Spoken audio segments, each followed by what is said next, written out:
All right, guys, how's it going today? This is Mike coming at you from Player One Video Games. You know, we've been getting messages in YouTube asking, where are we at? What's your number? Stuff like that. So I'm just assuming everybody that's subscribed or watches like local. So just to let you know, we're in Friendswood, Texas, just south of Houston if you're not from the area. And if you are looking for some of these games, after you see the video, you can give us a call at 281-992-4263. I almost gave you my home phone number. Oh, I would no. have had to change my cell phone number. I've had that thing for 30 years, I think, almost. Since I've had that my cell phone number, I think, since '95. That's crazy. Same phone number, same cell phone number. So enough of that. Let's get to the good stuff. Let's see what we got here. So we got a Wii U in stock, a Switch Lite. My daughter loves her Switch Lite. You know, I like the Switch Lite actually better probably than the original, but it's just so easy to play. I love the size, but I know there's a Switch out there with a bigger screen, the OLED, so I've got to always have the bigger screen. But this thing works great too. So we got a Dreamcast here, a couple of colored controllers there. I love these. A really nice NES system in stock. We have these, of course, but this is a really nice one. I like the one that has a grainier top. The original ones I think were really smooth. These were a little bit later. The grainier, I'm pretty sure. I don't remember my original being so smooth. Dreamcast keyboard for typing of the dead. The first time I played that, it was such a weird feeling because you're used to shooting with the guns and to type, and then by the second, third level, you're sitting there typing like a 1950s secretary. You're trying to kill the zombies after you, but they're just only so fast you can type. So we got a couple cubes, a couple N64 and NES, Super Nintendo, and we got some really nice PS1 games. This is the reason we're doing this video. Blasto. I don't even know if we have that one right now. We don't. R.I.P. Phil Hartman. Yeah, Ghost in the Shell, of course, is great. Tomb Raider. I want to talk about Tomb Raider real quick. Yeah. Tomb Raider,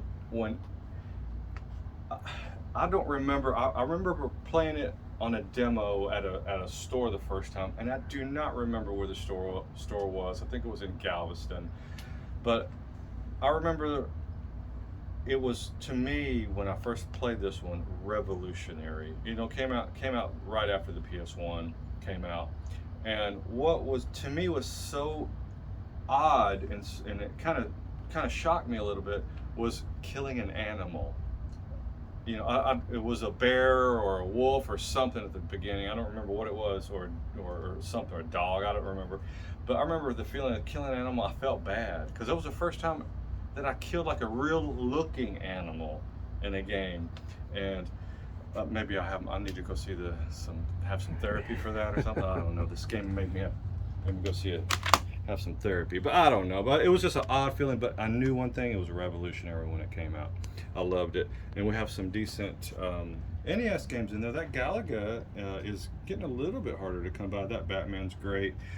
Tecmo Bowl. Another quick story time with Mike.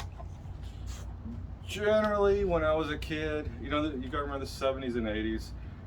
Nobody had any money in the 70s and 80s. Everybody's working. Credit cards, forget it. You had to be rich to have a credit card. So the regular people didn't have a credit card. So you had whatever money, cash you had. That's what money you had.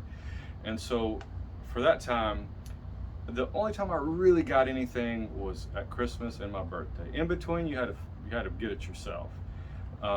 When this game came out, I remember just freaking out about it because it was the first. When I was a kid, I loved football, basketball, that kind of those sport games. When this one came out, it was the first one to have real players' names in it and the team's colors and things like that. And it was way too far away. Christmas, my birthday had passed already. And I said, oh my God, how in the world am I going to get? And this game was $60 in whatever year it was, 87, and so or 88. One of those, I think it was 88. And so I knew I was going to have to wait months and months and months if I wanted this, and I couldn't do it. I said, how am I going to get this game? I remember my dad driving me to the mall. We lived in Galveston, and we was walking around the mall, and we went to they had a KB Toys in there, and he said, son, you want that Tecmo Bowl? It was that night right before they closed. I said, yeah. And he bought it for me. So it was one of those memories like, wow, Dad. I could still remember sitting in the car on the on the way home, just looking at the box and just freaking out. I loved it. I'm thankful for that day. Sorry about these long-winded story times with Mike. We have some nice Dreamcast games there.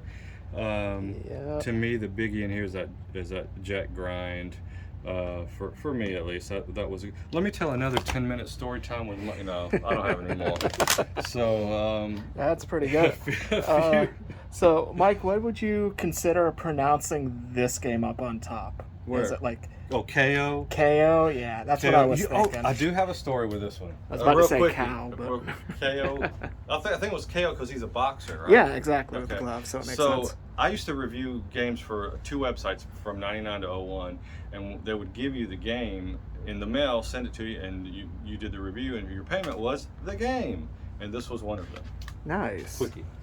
All right, so we have some PS4 and Wii U games. I always like getting Wii U games. Wii U games to me is almost like getting GameCube games now. It's getting, so if you get some good ones, just something. What did we say this gun was for? Justifier for the PS1 apparently, but it does have like Konami etched right into it, so. Okay. Yeah, so pretty good spread. All right, well, I'm heading off to therapy here, so come on down to Player One. It'll be a great time.